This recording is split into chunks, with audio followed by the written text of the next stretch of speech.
So I am the chair of the music department here at Dartmouth College, and I just want to tell you a little bit about the music department and then a little bit about my Santa's wish list, which is, overlaps a lot with Peter's, which is great. So my background is I'm a scientist and a musician. I have a PhD from MIT, from the Media Lab actually, so I had an office in the building that was shown earlier.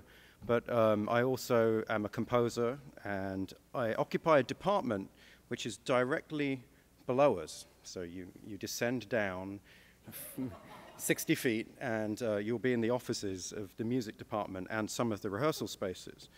The music department, as any music department, would have theory, performance, creativity. It also has a fair degree of research that goes on. We have a graduate program. The music department is one of the two departments on campus that is credited with inventing the first commercial digital musical instrument, the synclavier. This was a collaboration between the engineering department here and the music department, and we try and continue this tradition of innovation in technology and music. Let's see, we teach traditional and non-traditional music. So we're doing more and more non-traditional music, electronic music, looking at electronic music traditions and how they tie in with contemporary culture. Our basement space, it's a 24/7 operation. You can go down there more or less any time, day or night, and you will see students rehearsing, hopefully for their ensembles. The ensemble directors, many of them are here. You'll also see community members taking music lessons. The Opera North is currently in residence downstairs. They're a community organization here in the Upper Valley, do professional kind of opera. You'll also find the offices of faculty. So this is, I just want to give a sense of it's students, but it's community, and it's a multi-use facility. It's in the basement, there are no windows. Some of the initiatives that I'm currently trying to lead, digital musics. We took on the idea of, well, we've got traditional music, but as has been noted, classical music, it's interesting that 25 years ago you could ask a room full of students about, you know, who's gone to the symphony, and 3/4, 80% maybe had put their hand up. Now you do the same thing, maybe 2 people in the room will have put their hand up. But if you ask them have you been to see an orchestra play video game music, they'll all say yes. That's strange, but there you go. So we have digital musics. We've had 250 students this year in the digital musics track. That's almost as big as the rest of the music department.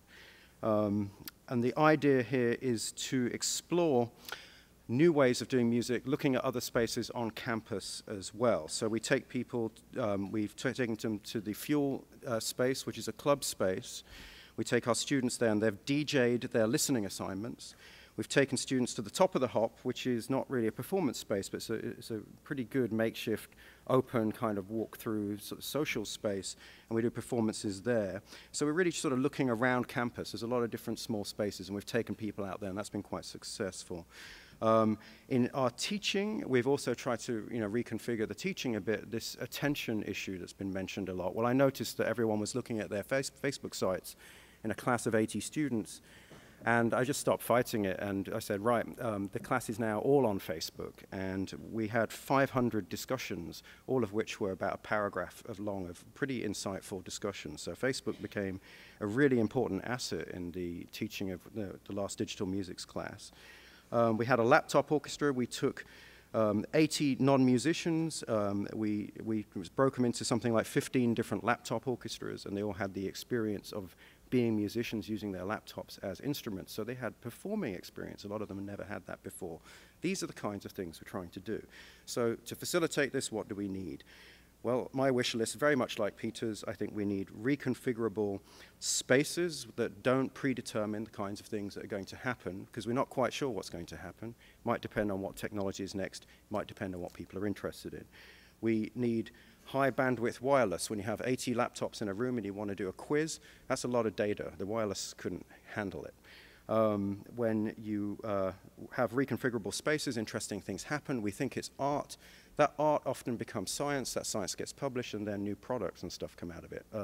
A production I was in at the MIT Media Lab started off as an abstract fly-through piece of music that was, completely nothing to do with anything commercial, no commercial potential. That became Guitar Hero.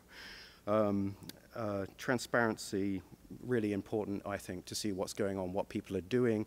I'd love to have seen Viscera develop throughout the year and to see it happening. It may have made me a little bit jealous and thought, well, we should be doing something like that. Okay, so you never know what kind of synergies happen when people can see what's going on around them. Just the craziest thing on my wish list is I currently have a project in neuroscience. I have projects with the mathematics department and with computing. And, you know, I'd really love a room with an fMRI machine where you could do art and medical research and bring community members in as well. I don't know. So, all right. Thanks a lot. That's the end of this.